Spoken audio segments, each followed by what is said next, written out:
So we're going to start off with so we got our monthly take-home pay, and we're just going to go through and write down what we know, which is what we have on our calendar. And we'll start off with charity. So we do give the tithes twice. That's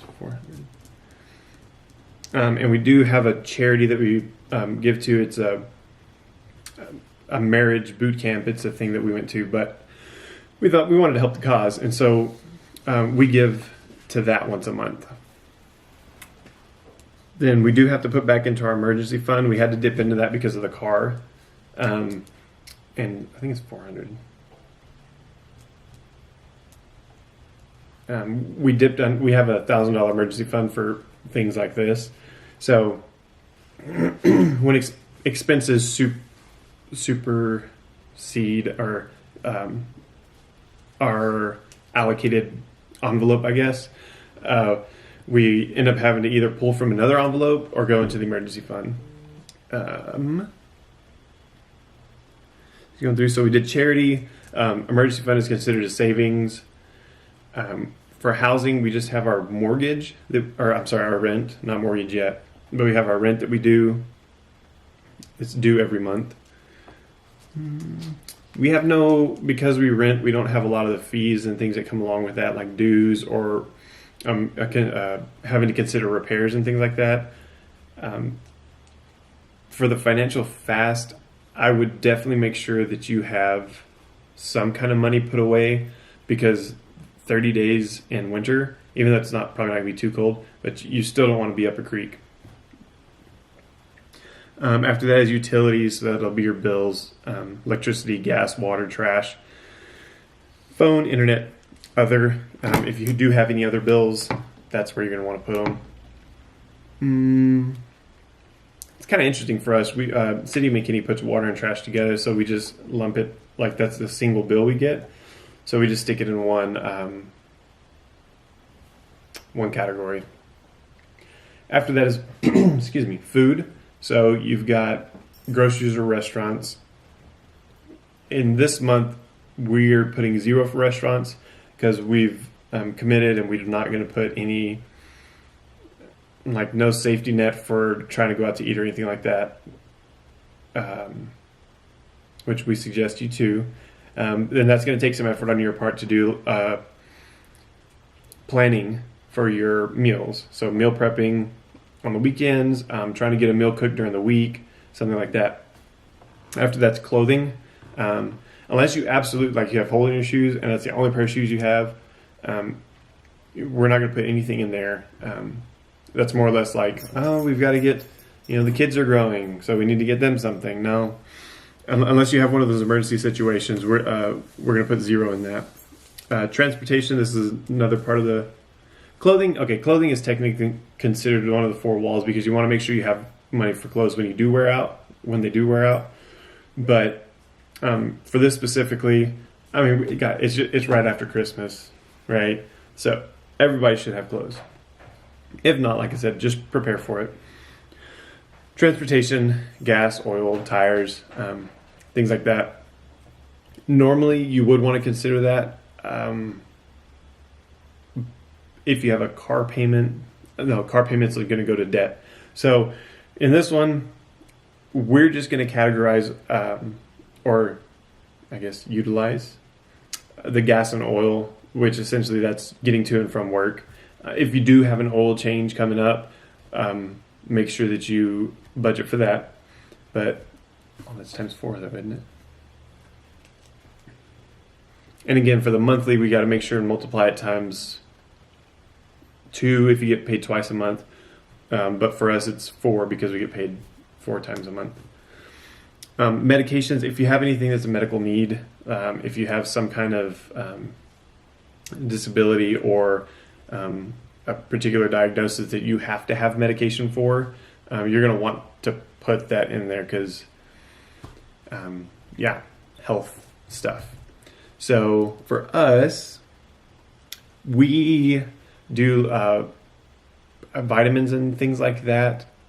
We're going to go ahead and budget for that. That's kind of essential for us. It's kind of like food for us. We've been kind of getting more and more into it to figure out what we wanted to do and didn't want to do on here, but we made the decision to go ahead and put the vitamins and supplements like that on there. Next is your insurances. Obviously, we need those. So just ensure that you're doing accounting for everything monthly. Okay, if you have, I don't know all the insurances out there, but if something does go out twice a month or you have to pay on it twice a month, make sure you account for that. After that is personal things. Now, this is the one where people might get upset. We've got a lot, well, I don't know if you can tell.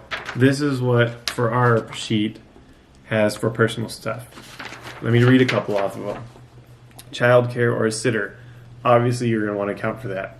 Don't want to get in trouble leaving the children anywhere. Toiletries, cosmetics, education, books, supplies. So some things on here are necessary. We've got a couple of subscriptions that are not very much. They're not very expensive. I personally don't want to cancel a subscription. It's nice and cheap. But I mean, if you have, it's totally up to you. It's your money. It's how you want to spend it, how aggressive you want to be. We don't have cable, so we have alternatives that we use. But if it's like a $150 a month membership to get your dog or cat groomed, you might want to see what life would be like without that, instead of doing a subscription service trying to find a different place to go. I don't even know if that exists, so that might be a good business idea. That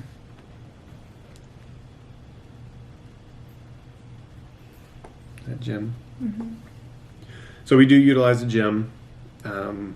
Again, how strict do you want to be? You could cancel that if you want to. If you're single or whatever, and if you only, I mean, it's January, right? So New Year's resolutions, but this could be something you very easily could get rid of and do at home if you're so inclined to. Again, this monthly budget will give you an idea of where you're at. So you can go through, and if you're negative, then you're going to want to go through and figure out what can I cut.